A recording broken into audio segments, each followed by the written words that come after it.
Hey everyone, welcome back to the channel. Today is day 49 of my learning journey in Blender. This is daily CGI.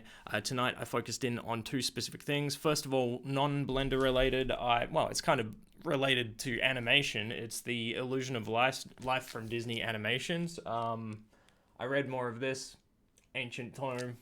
It's just invaluable to me. It's my favorite book at the moment. Still going through some of the principles of animation and reading about the history of Disney, which is just so fascinating. Then I moved on to watching some official Blender tutorials. The ones I watched were about a simple bouncing ball. Hjalti from Blender focused on 3 of the 12 principles of animation, specifically timing and rhythm, spacing, and squash and stretch. He then applies those principles to a super simple bouncing ball example. So I just used my 3D bouncing ball rig from the Humane Rigging series to follow along. I think for the purposes of something so simple, at the end of the day, a ball is a ball is a ball. It doesn't really matter that it's set up differently. Not really, I don't think. Anyway, we started out by just trying to get the timing down of a bouncing ball. Notice that this doesn't differ in terms of the height on each bounce. It's just simply to get that specific timing, where it sort of exceedingly gets faster and faster on each additional bounce.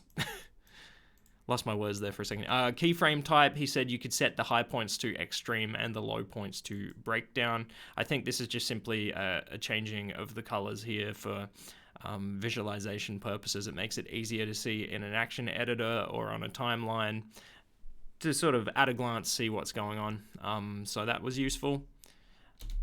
So we did that. Let's see what other files I have here.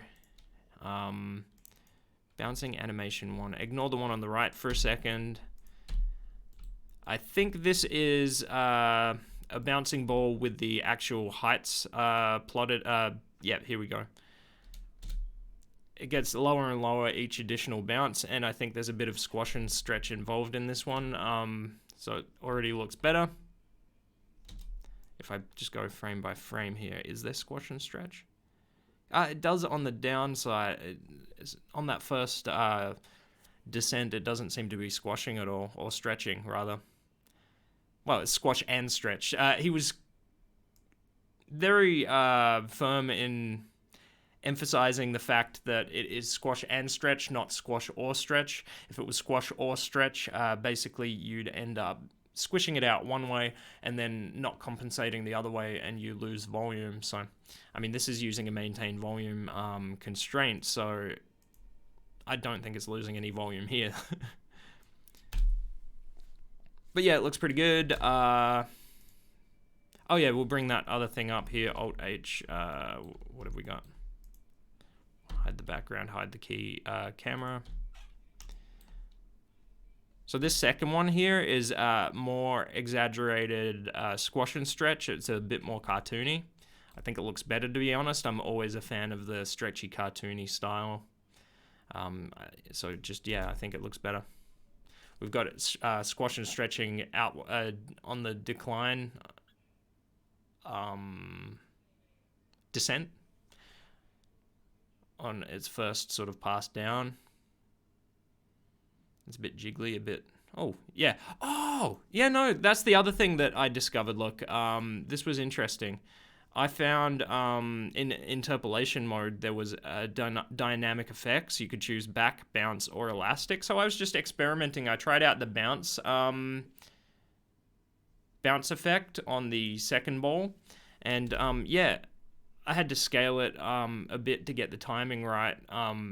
Similar to the left-hand ball, but it turned out really well. So that was just in a pinch.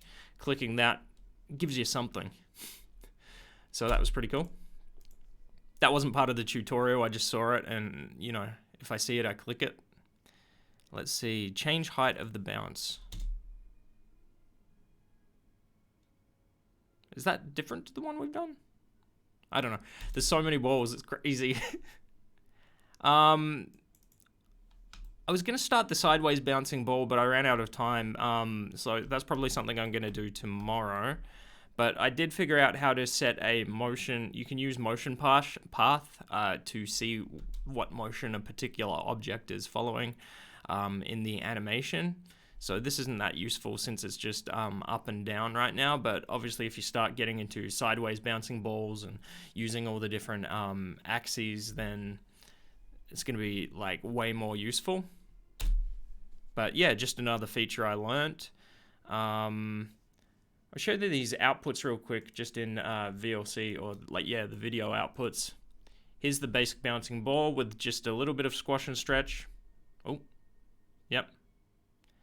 There's that second one with the exaggerated one on the right, and more so on the third one. I think the third one's different, yeah, where I manually went in and changed the curves as opposed to using that dynamic one.